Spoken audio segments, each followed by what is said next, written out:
Niretzat iriatzean utzi eta oian barrenean sartu ginen lehenengo momentu hori izan da nire bizitzako momentu politenetako bat. Inoiz baino gehiago ulertu nun, naturaren indarra, energia eta potentziala zein denez. Zer garen gu munduan eta zer den natura munduan, ez? Gu ez garela ezer, naturaren parte garela eta hor elkar bizitza bat eta oreka bat eman behar dela elkar zaintza horretan, ez? Biziraun nahi baldin badugu.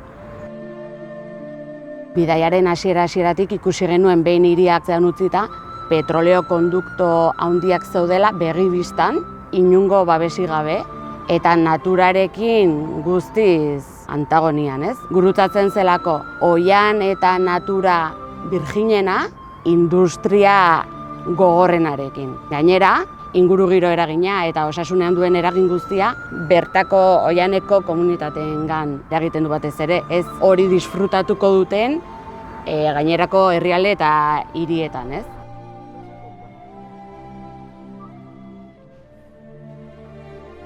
Ekuadorren pandemiaz geroztik narkotrafikoa izugarri handitu da bertan, biolentzia ere asko handitu da, eta politikoki ere oso egoera konplexuan zeuden. Herriak eukizun lehenengo aldiz, erabakitzeko aukera, ea lurrazpian zegoen petroleoarekin zer egin. Baiezkoak irabazizun, hau da, herriak erabakizun, postpetroleroa zen Ekuadorren batengatik borrokatzea.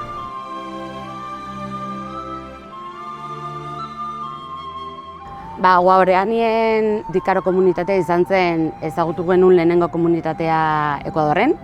Darama 50 urteko petroleo estrakzioa. Izan zen, kontaktatuak ez izatetik eta zibilizazioarekin harremanetan ez egotetik, bapatean okzidentalak diren enpresak bertan zure ingurugiroa bizitzeko era eta zure osasuna hausten egotearekin. Egin dutena da kulturaren apurketa bat, duela 50 urteko bizitzatik ona. Petroleren aurretiko bizitza ezagutu duten adineko pertsonek, orain hitz egiten dutela, baina ez dutela gazteleraz hitz egiten. Eta gaur egungo gazteek, hasi eta ezi eta erlazionatu gazteleraz egiten direla, geroz eta gehiago. Orduan, hor apurketa bat dago, zeren petrolerekin negoziaketarako, estatuarekin negoziaketarako gaztelera behar dute. Eta komunitate mailan ere apurketa bat ematen da. Agintzen dutenek perspektiba hori galtzen dutelako, eta perspektiba hori dutenek ez dutelako negoziaketa horietan parte hartzeko aukerarik. Eta estatuak ez dizkienez beraien oinarrizko beharrak asetzen, ez osasungintza, ez hezkuntza, ez elikadura, ezer. Eta enpresa petrolerek sortu dizkieten behar hauengatik orduan sortzen da dependentzia bat, nun orain bai behar dute petrolerekin negoziatu beraien gutxiengo behar horiek asetzeko. Eta beste herrialdeetan bezala, emakumeak dira zapalduenak eta kaltetuenak.